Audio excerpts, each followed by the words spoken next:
The bulls are back on the Lal Street and so are the FIIs. The Nifty and the Sensex snapped a two-week losing streak. How is India standing tall in a challenging environment, and where are foreign investors placing their bets? Hello and welcome to the Editors Roundtable. Yet again, it's me, Sonia, and I have all the editors here with me, Anuj, Nigel and Nimesh. Folks, it was a good week, and more importantly, I think not only did we break our losing streak, we had big participation come in from large sectors like the banks. Sonia, even the losing streak was a very minuscule losing streak. And I'll give you a mind-boggling statistic.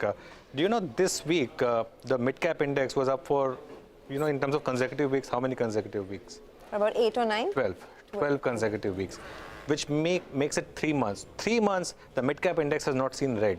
Yes. On a weekly basis. I mean, you could call it exuberance, you could call it whatever, but when the mid-cap index rallies like this, that's when you feel good about the market. There are two kinds of rallies. One is when the rally is quite narrow, and it's just index which makes money, and people feel left out. They might still feel left out, but their portfolios don't do well. They say, okay, index is doing well, but portfolio is not doing well.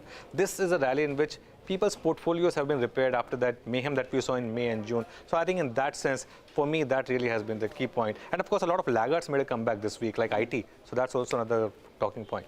Oh, absolutely. And we were discussing this, right? Now, if you go into a room with 20 people, 21 people are bullish, right? so that's how exuberant the market. I went to a room last Saturday where there were 450 people.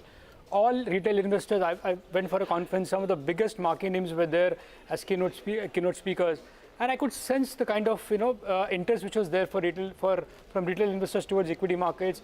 Everybody wants to know newer ideas. Everybody was talking about where to invest, how to invest, how do we do asset allocation.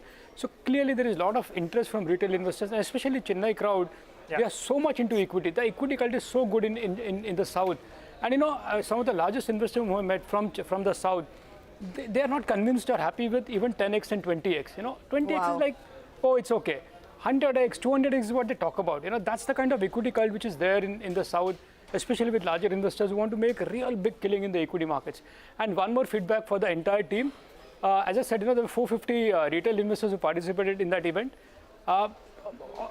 So many people came and spoke to me, and everybody was so much of praise for you, Anuj, Nigel, the entire CNBC team. They are like, you guys do a fabulous job. I'm a big fan of Sonia. I want to meet her once. I track Anuj's big morning call every day. I said, yeah, that's what we try to do, right? Just try to help out the retail investors. So much of appreciation for the kind of work everybody in the team does. And of course, we appreciate our viewers. Exactly. We're nowhere without them, right? That's what we aim for, right? Just to help the viewers as much as we can. Like, in whichever way, whichever form, analysis, managements, everything. That was such a big high for me. The big highlight. So much of love and affection for the entire CNBC team, and so much of people just so much eager to meet you or talk to you or like follow Anuj's tweets and all. It's amazing. Okay, so let's talk about the markets then. Anuj, what was the big highlight for you this time around? Was it the exuberance? Was it the euphoria? And what are the numbers you're looking at? Let's actually throw the numbers at the wall. And basically the key talking point this week is the kind of FI data that we got and what kind of stocks are FIs buying. The FIs are back, absolutely no doubt about that. Now, this is the month of August when we have the final number now. This is the NSDL data. So this is the official data counting for each and every cent, 51,204 crores, which makes it $6.4 billion. That's a lot of money, right? Which is chasing our market. But, I wanted to know what exactly is this money backing. Now, this is what it is, and I'll spend some time here. What are FIs buying? Now, 8,600 crores of healthcare that you see is entirely because of that Max block deal. Otherwise, healthcare has not been a preferred sector. What's been the number one preferred sector? It's financials. Over 6,000 crores of buying is what you have seen in financials from FIs, and it's no surprise that the Bank Nifty has been doing what it is doing, really outperforming. Capital goods, 2,200 crores. Consumer, now consumer 2,100 crore. I mean, if you compare consumer to financials, actually consumer is even bigger because consumer index is much smaller than the financials index. So this 2,100 crores also explains the outsized gains that you've seen in the consumer basket. And why these three pockets are important is for all of those who remember the early 2003 to 2005 rally. I remember because I started my career at that point. This is exactly the kind of stocks doing well. Financials were leading it. capital goods were surging because the bet was on the economy and consumption was doing well. When consumption is doing well and those financing consumption are doing well, you know the economy is doing well. And I think that is the big bet that the FIs are taking on the economy. It's further corroborated by the fact that, again, autos, 1,900 crores, telecom, 1,600 crores, FMCG, 1,500 crores. What's another common theme amongst all of these? X of healthcare, of course. All of them are domestic-facing stocks. Now look at where the FIs actually sold a little bit, not a lot. Media is a small sector, but IT. 600 crores of selling is what you had from FIs in the IT sector. So that's the large theme. Now, then I thought that, okay, what kind of stocks is this money really chasing? Let's drill it down. Let's start with financials, Icici Bank. Now, the stock is up 10% in last 1 month. Look at the average delivery volumes on Icici Bank. This is a giant cap stock, 73 lakh shares delivery volumes on a daily basis, which is up 20% from its recent averages. The other go-to stock has been State Bank of India, country's largest bank. That stock is at lifetime high. It's the biggest outperformer. In fact, it's outperformed ICICI Bank as well, both on a year-to-date and on a one-year parameter. And average delivery volumes, again, 57 lakh shares, up 18%. When ICICI Bank and SBI do well, that's telling you that it's a bet on the country's financial savings as well. Now, capital goods. The one stock that really stands out is BEL. I think for me, it's been the most remarkable stock of last 1 or 2 months. Average delivery volumes of 37 lakh shares, up 30%, and this stock is up 20% since August. So that's the kind of move that you've seen in BEL. In consumption, Titan very quietly has moved up. I don't think too many people have noticed, but the stock's moved up 10% since August. And again, decent delivery volumes as well, 4.5 lakh shares is what you've seen. Now, autos, this is a space, of course, Sonia, you track as well.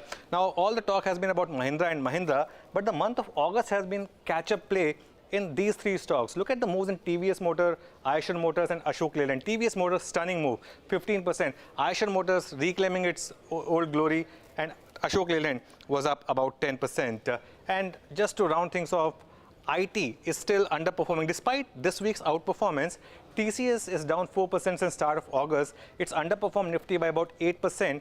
And it's underperformed Nifty by about 18% this year. So this selling that you're seeing in IT from FIs, my sense is largely because of Infosys. But the big talking point is really the kind of buying that you've seen in financials, auto, consumer, basically the domestic economy. FIs are turning bullish once again on India. Nimesh, over to you. What are you tracking? So, Anuj, as you said, FIs are back, and that was the theme for the last 4 or 5 weeks, right? That I've been continuously saying that that's the feedback from dealing rooms, that the FI is putting money back and they have turned buyers. So that's playing out in some sectors and stocks as well. For this week or for the last few days, the overall feedback from the market, one, India is continues to outperform, and largely because of the FI money which is back, and they're backing some of the large cap names within financials and the auto names and all. Technically, now the feedback is both Nifty and Bank Nifty are above the breakout levels. So there is still a lot of room, above 18,000 on the Nifty, maybe about 40,000 on the Bank Nifty. You're going to see more money chasing those sectors and a bit of short covering as well. So that's the technical factor that one needs to watch out for. From a retail participation point of view, look at the mutual fund data. There is a bit of withdrawal of money from the retail investors, and that's what is pinching a lot of retail guys. There is a bit of left out feeling as well. Even in the conference there in Chennai, there was a feeling that we sold out a little early and now we want to catch up and again reinvest. So there is a bit of left out feeling as well among retail investors. Having said that, money back, there is a lot of momentum. Everybody's talking about markets going up.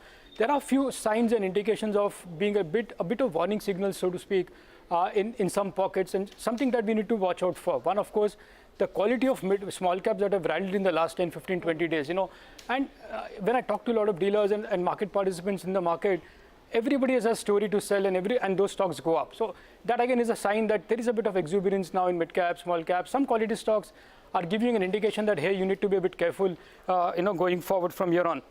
Also, the supply of paper. While you spoke about FIs buying, there is constant supply of paper coming in from strategic investors. Even this week, there is so many large block deals have happened, right? Interglobe, Gangwal has sold 2.8%. He owns 35%, by the way. So there is going to be supply of paper on that group. Syngene, Biocon sold 5%. CG Power, one of the largest Standard Chartered Bank sold out. Bharti Airtel, Singtel is selling out. So there is the supply of paper which will balance out the FI flow, so to speak. But there are some signs now of a bit of exuberance in some pockets which one needs to factor in. But technically, market looks like in a sweet spot to rally further from here, purely from a breakout point of view. Okay, so since FIIs are, putting in a lot of money in the Indian markets, the question we're asking is why, right? Yes. Why are FIIs putting money in India versus others? So I decided to put together some interesting data on how India is outperforming despite the global macro situation. So let's take a look at it now. Well, the big question that we're asking is why has India outperformed global peers? Are the macros in India much better than the global macros? And here's what we found out. First, take a look at the outperformance that India has seen versus its peers. The Nifty is up 3% this year versus most global peers under pressure. The S&P 500, Hang Seng are down almost about 16%. Now, let's look at the global environment, which is very challenging at the moment. The dollar index hit a 20-year high of 109 last week, versus about, say, 92.1 in 2017 and the all-time high, which was 120 way back in July of 2001. Just look at the trajectory that the dollar index has seen, and of course, we do know that a higher dollar index is negative for risky assets like equities. Let's move on to the US 10-year yield, which rallied from 2.6% in August, and now it's at 3.3%. Apart from that, there's been a sharp surge in global energy prices as well. US natural gas prices have seen a 50% rise in the last 3 months, from $5.4 per MMBTU all the way to $8 per MMBTU. European natural gas prices have also risen and are now at the highest since July of 2008. But let's move on to Indian macros and see whether they are improving compared to global peers, and the answer is a big yes. Take a look at Brent crude prices, down 30% from March. 10-year yields have softened to 7.2%, which is down 83 basis points from the month of June.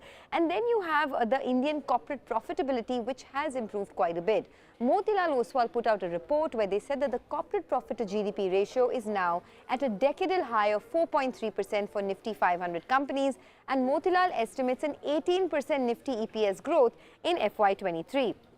Not just that, inflation has been falling for the last 4 months and the PMI data remains elevated at 54 plus. So all in all, Indian macros are definitely improving compared to its global peers, and hence the inflow of FII money. Let's take a quick break on that note, coming up with lots more on Editor's Roundtable. Stay tuned.